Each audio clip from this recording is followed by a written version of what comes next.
From the busy workbench and the warped brain of Gary Anderson comes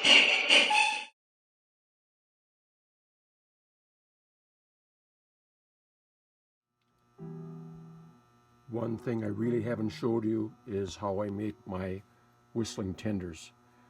If you take a look, this is the mechanism out of a Girard whistling station, and I've squeezed this one into the die-cast tender. And if you look, that's where the sound would come out. And this is a pickup I made out of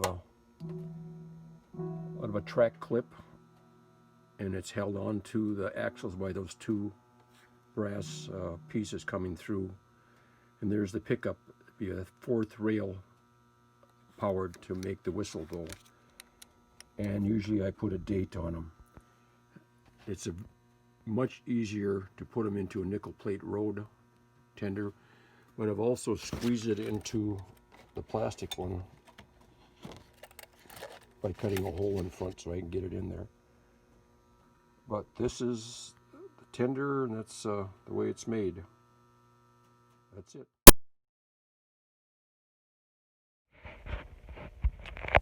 We're looking at whistling tenders again, and I was going to maybe explain how I've done this. And this is the nickel plate one, the long one. And this is the air chamber holes right there, and there is the pickup. And the pickup starts out with the track lock on, and then you drill some extra holes. And I'm pretty sure this come out of a Marx, either a switch machine or someplace.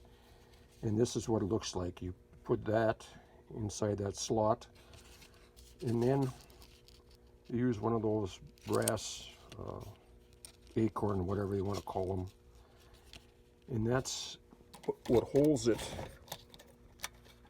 You see that? There's the pickup, and there's that brass that goes around the axle and holds it.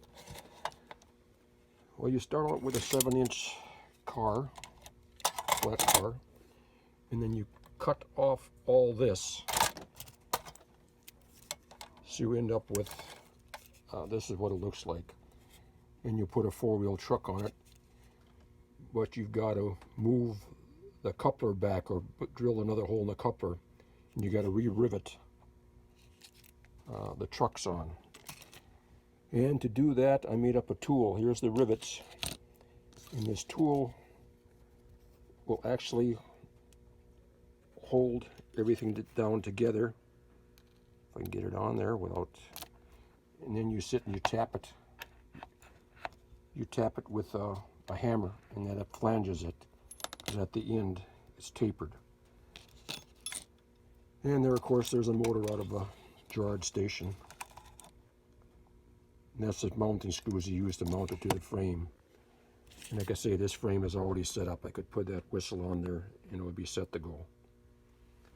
There you go.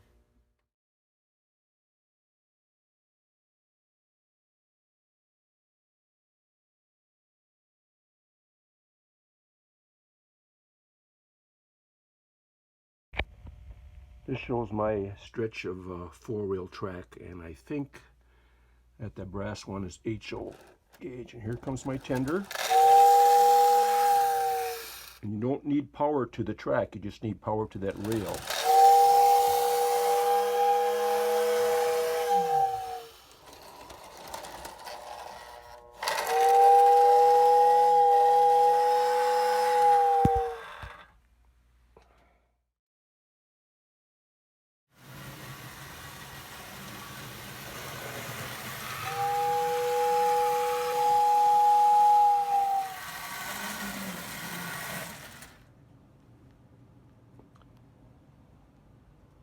Well, after a year and a half, my 20th, probably last mallet is done.